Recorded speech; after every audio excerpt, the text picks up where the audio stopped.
The Black Sheep versus the Scapegoat. Welcome back. I'm Adeline Atlas, 11 times published author, and this is The Black Sheep Becomes the Goat, a series that exposes how the most exiled members of dysfunctional families are often the ones designed to lead. In today's video, we need to clear up one of the most common and confusing identity collisions: the difference between the black sheep and the scapegoat. These roles are not interchangeable, but in many families they blur, and that blurring creates lasting damage to the survivor's identity, confidence, and sense of self. The black sheep and the scapegoat are both cast out, but for different reasons.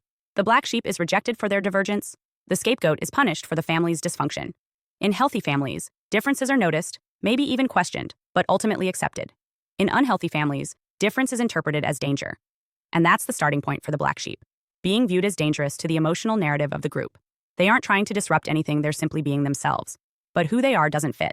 Their way of seeing, feeling, questioning, or being in the world exposes patterns that others are desperately trying to keep hidden.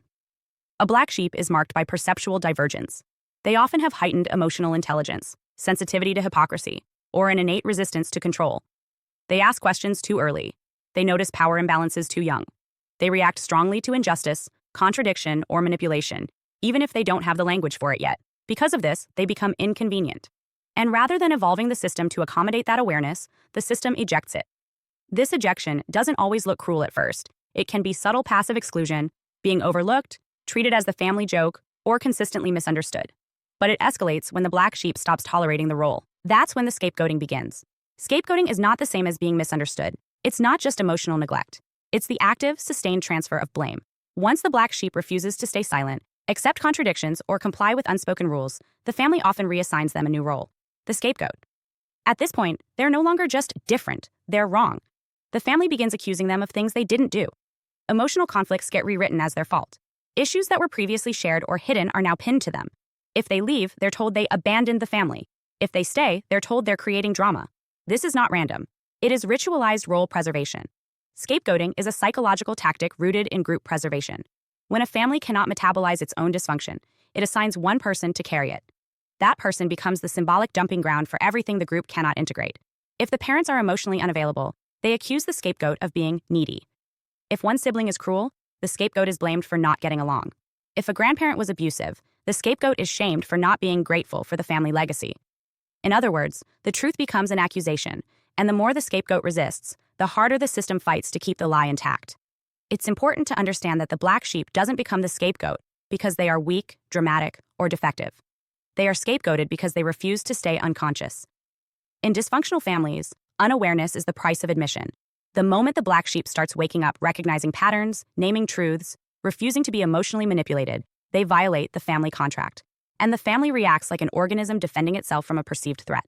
That reaction is not about healing, it's about survival. This transition from black sheep to scapegoat is not just emotional, it's systemic.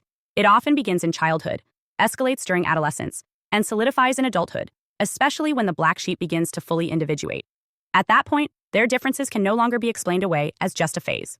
Their refusal to perform the family script becomes a liability. In response, the family mobilizes around them either overtly or covertly. Some families use smear campaigns.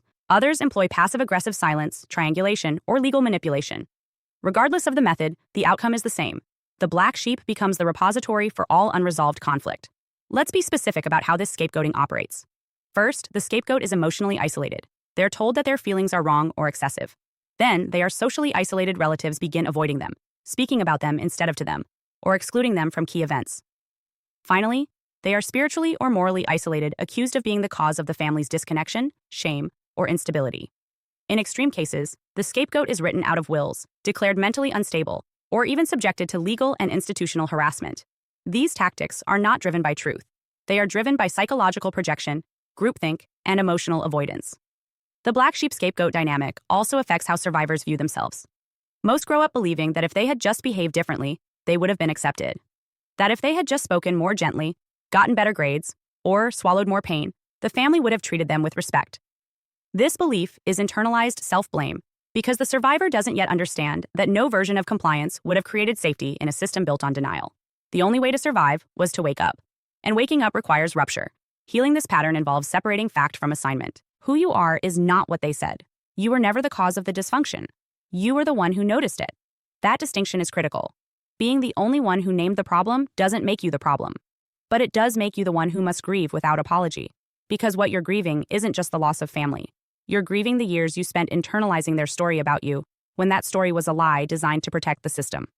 Another important truth: most families will not stop scapegoating you even after you cut contact. The story often continues without you. The group needs a common enemy to maintain cohesion. And if you've already exited the role, they'll recruit someone else into it, a sibling, a cousin, or even one of your own children. This is how you know it was never about you. It was about preserving the structure. You just happened to be the first one to resist it. So what happens when the black sheep refuses to accept the scapegoat role anymore? The system begins to lose its grip. Without someone to blame, it has to look inward. Or it doubles down. In either case, your refusal becomes a catalyst. It breaks the illusion. And that rupture creates space not just for your healing, but for the possibility that others might one day leave the system too. Your boundary becomes a blueprint. The black sheep was never broken, and the scapegoat was never guilty. These were roles assigned to protect a larger illusion. When you begin to question the assignment, everything shifts. You stop taking responsibility for pain that doesn't belong to you. You stop defending yourself against accusations that were never rooted in fact. And most importantly, you stop believing that difference is a flaw. You understand that your resistance was not dysfunction, it was discernment. This is the beginning of self-reclamation. Not because the family apologized, not because they changed, but because you did. You stopped asking to be understood by people committed to misunderstanding you. You stopped trying to repair a version of you that was never accurate.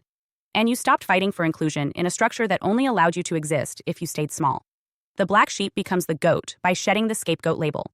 Not through revenge, not through forced reconciliation, but through clarity. When you stop performing the identity that was forced onto you, your actual identity begins to surface. That identity is not broken, chaotic, or problematic. It's intelligent, discerning, awake, and yes, disruptive. But that disruption is exactly what you were sent to bring. Let them keep their labels. You are not here to wear them. You are here to outgrow them. And you already are. Hi, I'm Adeline Atlas, 11 times published author, and what you just watched is part of my signature program, the Chosen One series inside School of Soul. This series is not just a course, it's a blueprint for those who know they were different from the start. The black sheep, the scapegoat, the truth teller, the cycle breaker.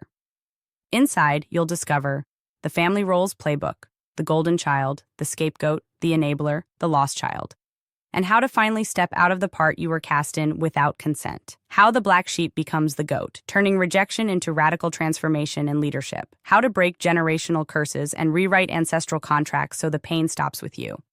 And how to recognize and escape modern forms of spiritual and technological targeting, from gang stalking to synthetic synchronicity. This isn't just about survival. It's about awakening, about reclaiming your voice, your lineage, and your destiny as one of the chosen ones. Click the link below to access the full series now, because the role ends the moment you decide it does, and the real script begins with you.